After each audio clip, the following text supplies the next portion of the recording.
दोस्तों नमस्ते। जीवन और विज्ञान के इस YouTube चैनल पर आपका स्वागत। मैं एसपी सर।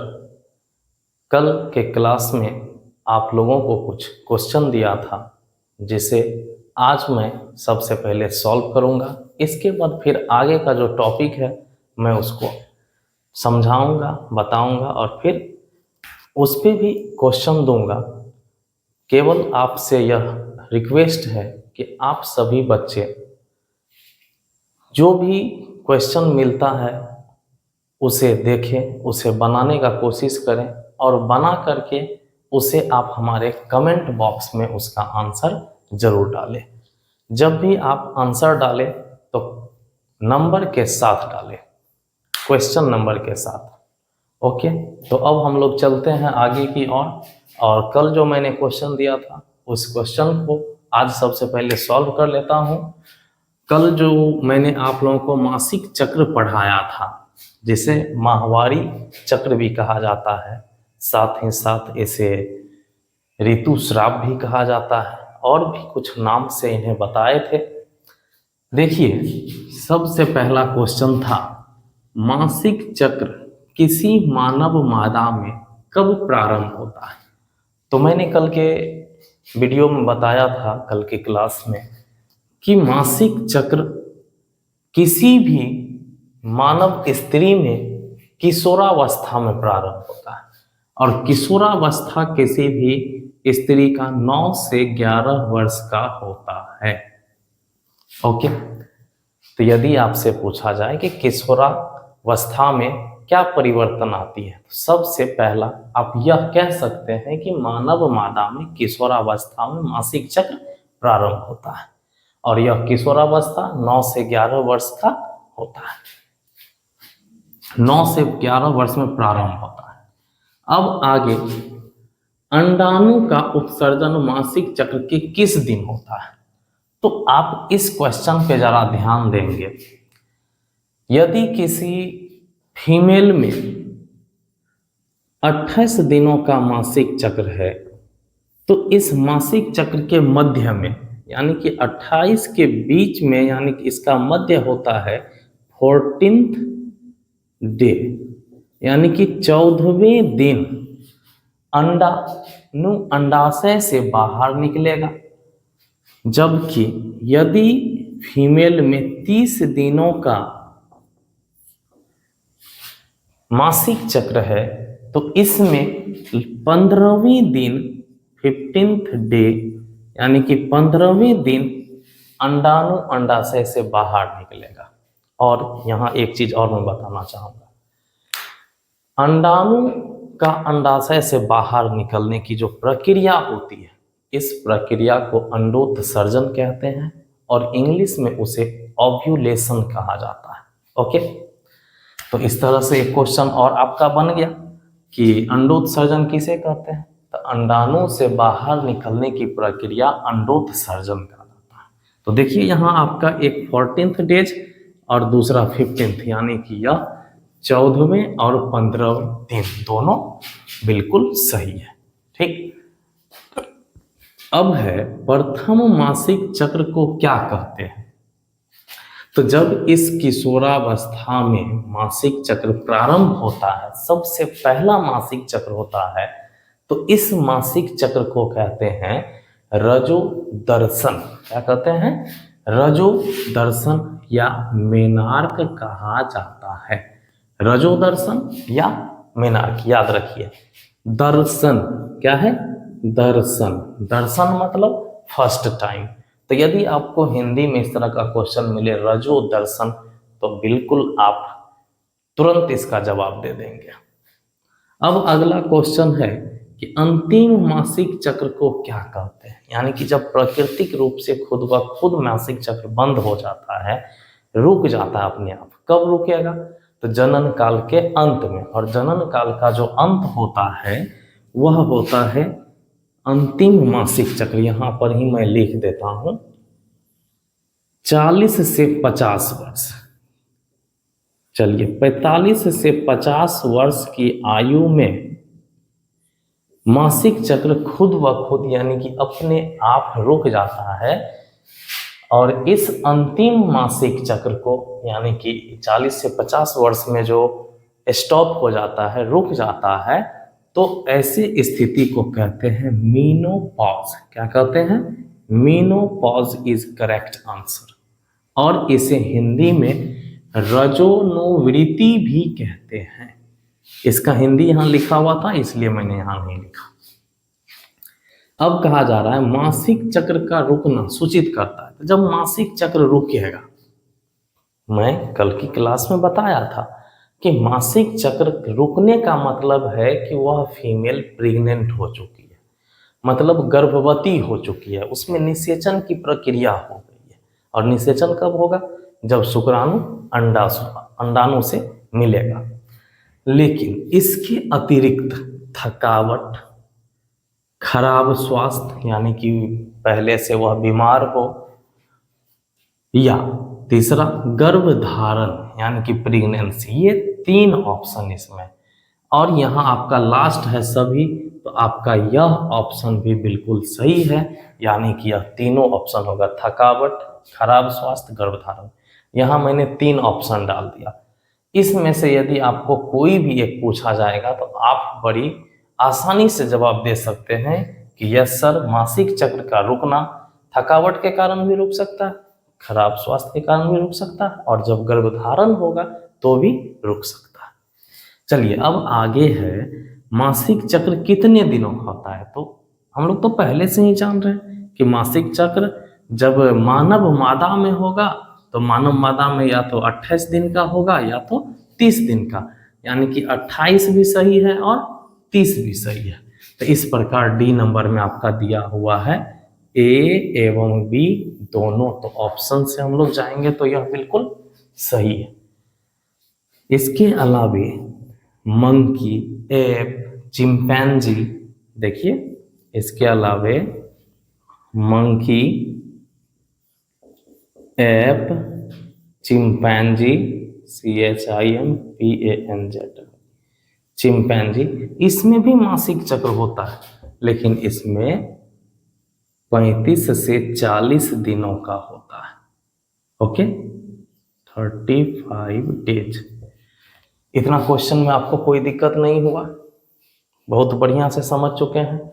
मैं इसी तरह सभी वीडियो के लास्ट में, सभी क्लास के लास्ट में, यदि मैं किसी भी टॉपिक की चर्चा करूंगा तो उनके अंतिम में आपको कुछ क्वेश्चन दिया जाएगा, बस आप उससे पढ़ना, आपको उसको बनाना है, सॉल्व करना है, और सॉल्व करके उसके जवाब को क्वेश्चन के नंबर के साथ आंसर में डाल देना है कमेंट में। इससे क्या होगा कि आपका जनरल नॉलेज, माना आपका जो यह क्वेश्चन बनाने का जो है वह काफ़ी आसान हो जाएगा। इससे आप बहुत कुछ सीखेंगे, और साथ ही साथ यदि कहीं दिक्कत हो तो फिर से उसको रिवाइज कर लेना है। रिवाइज करने में ज़्यादा दिक्कत नहीं है, बस थोड़ा सा डाटा आपका ख़त्म होगा, लेकिन आप रिवाइज करेंगे उसको, ज़िंदगी भर के लिए उसको सीख जाएंगे, कभी भी वो दिमाग से नहीं निकलेगा। ओके, चलिए अब मैं आपके अगले टॉपिक की तैयारी करता हूँ। आपका आज का अगला टॉपिक है अनुवांशिकी।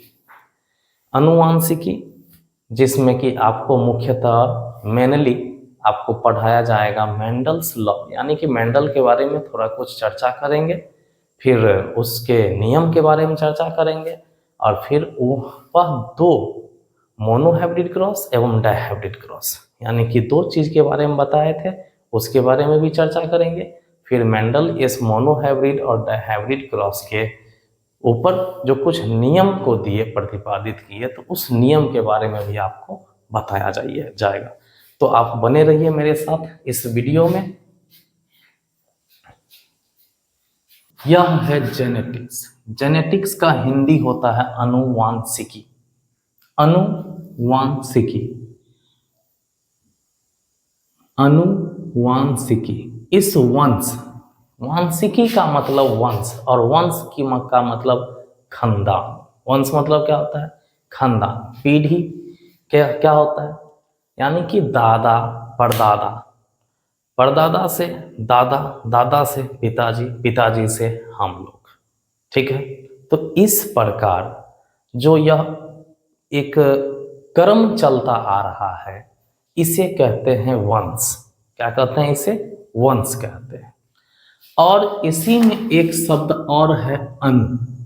तो इस अणु का मतलब आप लोग समझिए मॉलिक्यूल्स। MOLECULES क्या है यह? मॉलिक्यूल्स, अणु। और हमारे इस वंश में जो अणु, जो मॉलिक्यूल्स चलता आ रहा है, एक पीढ़ी से दूसरे पीढ़ी, दूसरे से तीसरे, तीसरे से चौथे, यानी कि जो पीढ़ी दर पीढ़ी चलता आ रहा है, वह अणु है डीएनए। इसके बारे में आप लोग भली भांति जान रहे हैं, डीएनए। ठीक है, तो यह डीएनए करता क्या है? इस डीएनए को आनुवांशिक पदार्थ भी कहते हैं। इस डीएनए को आनुवांशिक पदार्थ भी कहते हैं। और क्यों कहते हैं? क्योंकि यह किसी भी कैरेक्टर को, लक्षण को एक पीढ़ी से अगले पीढ़ी में पहुंचाने का काम करता है। इसीलिए इस डीएनए और आरएनए को कहा जाता है आनुवांशिक पदार्थ। इस डीएनए की चर्चा मैंने अपने पिछले क्लास में, पिछले वीडियो में कर चुका हूं, जिसे आप इस वीडियो के डिस्क्रिप्शन से लिंक मिल जाएगा, वहां से आप इस चीज को ले लेंगे। यदि डीएनए में किसी भी तरह की दिक्कत होगी तो यहाँ से आप उस चीज को पढ़ करके और डीएनए के बारे में अधिक से अधिक जानकारी ले सकते हैं। ओके, तब हम लोग आगे चलते हैं। यह अनुवांशिकी, अनुवांशिकी होता क्या है? तो वैसे ये अणु और ये वंश, वंश मतलब खानदान, खानदान का मतलब एक पीढ़ी से दूसरे पीढ़ी, दूसरे से तीसरे, तीसरे से चौथे। और यह डीएनए ऐसा आनुवांशिक पदार्थ जो किसी भी गुण को एक पीढ़ी से दूसरे पीढ़ी में ले जाता है। तो हम लोग यहाँ पढ़ना भी हम लोग को वही चीज है। जैसे ही जेनेटिक्स की बात होगी तो यहाँ पे आपका एक पीढ़ी तो ये हो गया, माता पिता, पेरेंट्स, और दूसरा ये क्या हो गया, उसका अगला पीढ़ी। हुआ कि नहीं हुआ? अब क्या करना है, यह जो आप अनुवांशिकी देख रहे हैं, इसका कहना है कि वैसा विज्ञान का वैसा शाखा जिसके अंतर्गत हम लोग, देखिए, माता पिता एवं उनके बच्चों, माता पिता एवं उनके बच्चों के बीच समान और असमान गुणों का अध्ययन करते हैं। क्या कहलाता है? अनुवांशिकी कहलाता है। देखिए, जो मेरे माता पिता हैं और मैं, तो माता पिता से टोटल गुण हमारा नहीं मिल रहा है। कुछ मम्मी पापा से गुण मिलता भी है, कुछ शकल मिलता है, सूरत मिलता है, व्यवहार मिलता है, तो कुछ ऐसे भी हैं कि पूरा का पूरा नहीं मिलता है। ठीक, तो इसलिए कहते हैं समान और असमान गुणों का अध्ययन। कुछ समानताएं भी होती है, कुछ असमानताएं भी होती है। जैसे आप यदि देखिएगा, अमिताभ बच्चन का बेटा जो अभिषेक बच्चन एक्टर है, अमिताभ जी का जो बेटे हैं अभिषेक बच्चन, क्या दोनों का एक जैसा शकल है? नहीं है, लेकिन कुछ मिलता है, हाइट मिलता है। ठीक, कुछ ना कुछ सिमिलरिटीज भी है और कुछ डिसिमिलरिटीज भी है, कुछ असमानताएं भी हैं। तो यही समानता और असमानता का जो अध्ययन करते हैं माता पिता एवं उनके बच्चों के बीच, इसी को कहते हैं हम लोग जेनेटिक्स, अनुवांशिकी। इसी के साथ एक और शब्द आता है जिसे कहते हैं अनुवांशिकता। क्या कहते हैं? अनुवांशिकता। तो देखिए, अनुवांशिकता का मतलब है कि जब कोई गुण माता पिता से उनके बच्चों में प्रवेश करता है, और जब गुण प्रवेश किया मतलब वही हो गया अनुवांशिकता। लेकिन जब गुण का अध्ययन करते हैं तो वह क्या कहलाता है? अनुवांशिकी कहलाता है। Is that clear? इतना में किसी भी तरह का दिक्कत नहीं है। अब देखिए, ये जेनेटिक्स और अनुवांशिकता होने के बाद इस अनुवांशिकी का फादर, यानी कि इसका जो जनक है, वह कहा जाता है मेंडल को। किसे कहा जाता है? MENDL, Mendel. मेंडल, ठीक। और इसका पूरा नाम है ग्रीगर जॉन मेंडल, ठीक है। इसके बाद मॉडर्न जेनेटिक्स जो होता है, आधुनिक जेनेटिक्स, उसका जनक कहा जाता है बेटसन को। मॉडर्न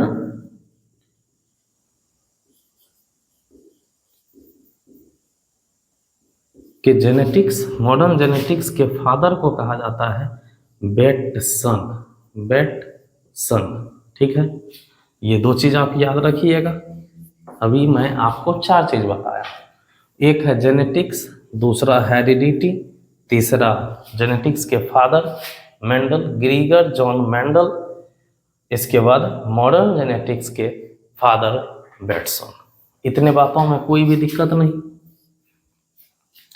इसके अलावे मैं इस जेनेटिक्स चैप्टर में और जो कुछ बचे हुए हैं बहुत सारे चीज़ हैं, जैसे कि monohybrid cross, dihybrid cross, Mendel के नियम, फिर इसका एक्सेप्शन अपवाद, मतलब जो इनका जो दिया गया रूल था, कुछ ऐसे एक्सपेरिमेंट थे, कुछ ऐसे प्रयोग थे जिसमें कि मेंडल के नियम को फॉलो नहीं किया गया, मेंडल के नियम को फॉलो नहीं किया, इसलिए उसे अपवाद के रूप में रखा गया। अधिकतर में मेंडल का नियम फॉलो हुआ।